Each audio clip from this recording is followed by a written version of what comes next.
On Nationwide this evening, the lure of fishing and how the ladies are increasingly casting a line. How in Longford they're creating a drink and drugs-free social scene for young people. The carers who give up their time to take care of family members, now they have their own national award. And the Clare artist who found inspiration at a classic car display. It prompted the first exhibition in nearly 2 decades.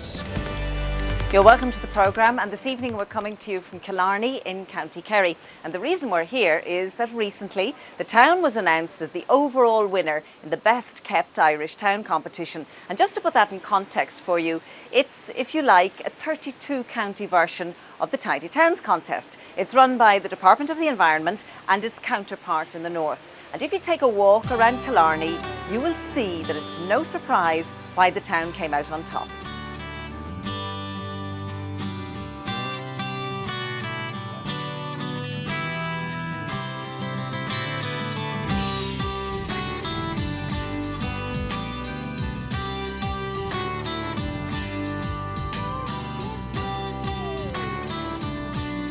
And that's Killarney, winner of the Best Kept Irish Town 2007. And by the way, the judging has been taking place for the past month or so in this year's Tidy Towns competition, and the winners will be announced on the 10th of September. We'll be bringing you a full programme from the award ceremony. Now, one of the big hits on television this summer was Charity Eurostar, and you remember that Sean Bawn Brannock was performing on behalf of the Carers Association. It's an organisation which was founded 20 years ago this year to lobby on behalf of carers and also to raise awareness of the wonderful contribution they make to Irish society. Now, every year, a Carer of the Year is announced, and this year's winner comes from Waterville here in County Kerry. Maria Malarkey went along to meet this woman who has dedicated her life to caring for her husband. Margaret Curran has been caring for her husband John for 29 years. After returning home from England in 1974, they had high hopes for the future and were planning a good life together with their 4 children. However, 4 years later, all that changed. John's accident happened in 1978. April 78, I just had my 4th baby. Catherine was born in March, 1st of March. She was just 5 weeks old, and John was helping a neighbour do some building, and he had started on the Monday, and on the Friday he fell from about 8 foot and broke his neck, and left him paralysed from his neck down. Now, after about the first week or a couple of weeks, I knew there was something seriously wrong, very seriously wrong, because when the nurses were washing me, I couldn't feel my hands or my feet or anything, and I knew there was something seriously wrong. So one weekend, Margaret was up to see me. Well, she went every weekend, but this particular weekend, I said to Margaret, I think, Margaret, I'm not going to walk again. And she said, I know, and we talked about it and cried about it. But tough. You see, overnight, I went from somebody who was completely independent to somebody who would be totally independent on somebody else for everything, even blowing my nose, or, and that terrible transformation. John spent 6 months in the National Rehabilitation Hospital in Dublin before coming home. Margaret and John had 4 small children, the youngest being 5 weeks old when the devastating accident happened. As John didn't have any insurance, the family of 6 had to live on £55 per week. But fundraising efforts by family, neighbours and friends helped them hugely. This disability was placed on me, and I didn't want it. We were getting on fine without it, thank you. But I had to carry it with me, and I have. I remember one day here, Catherine, our youngest, she was 5 weeks in my accident. She fell and she split her eyebrow, and she came up bawling, crying, and blood running out of her eye over to me, and her hands up to me, Dad, Dad. And of course I couldn't pick her up. It was terrible. He was my little girl and I couldn't lift her. But there you go. And you see, I couldn't change, we couldn't change my situation. My situation was going to last as long as I lived. This was the real life sentence. I've been caring for John for 29 years, since last April, and it's a lifetime ago in one sense, and we've had good times and bad times.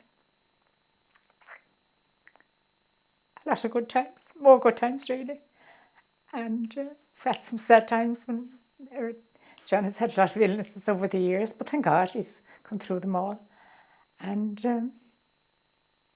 you know, I think we've come out the other end.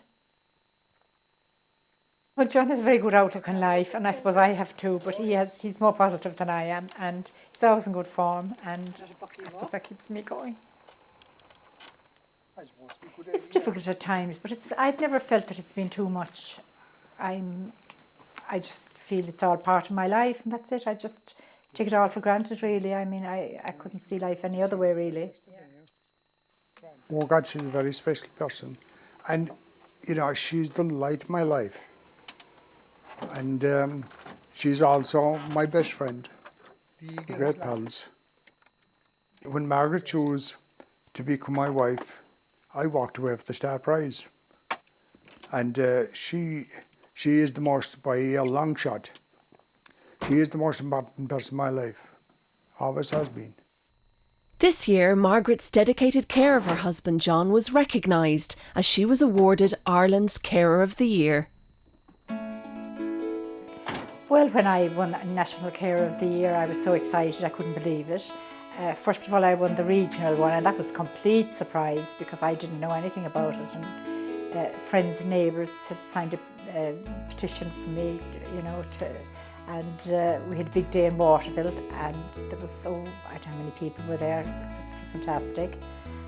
And then I went to Dublin in April, and for the regional, no, that was the regional one. I went on then for the overall one, and I won that, which was fantastic. It was a great surprise. I didn't know anything about it, and it was marvellous to receive it. When we had that Margaret had won the Carer of the Year, my son Mike was here with me. And just before we got the word, Mike said, "There's no white smoke yet, Dad," but we were delighted. We were thrilled for her, because you know, at long last, you know, there was recognition of all she's done. But the people of Waterford were delighted with her, and why not? Like, you know, she's super. And yeah, my son Mike went, "Yee-hoo!" and Mike gave me a big hug on the bed, you know. But we were delighted, of course. All the children went home, and that was great, fantastic. Margaret and John are a very strong and positive team, and with Margaret's assistance and support, John has written 2 books since his accident by using only his chin. A very good friend of mine, he said to me, "John, you have great stories to tell, you know, why don't you write it down? And I'll help you any way I can." And I started off, and he did help me everything, you know, and it was, I mean, I was writing it one letter at a time on my computer, and it took me 6 years. But I knew once I'd started that I'd see it out. I knew that because I'd be fairly determined. But anyhow, just my luck. It was about my accident, rehabilitation, life after accident. And then in 95, my father died in 95, and I'm one of 10. And I wrote about the lifestyle here, the 1940s.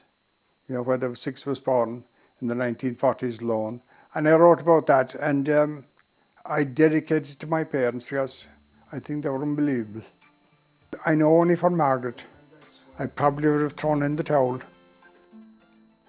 I felt bitter, you know, for a good while, but being bitter won't make me better. For me, the glass would be always more than half full. I would never look at it as half empty.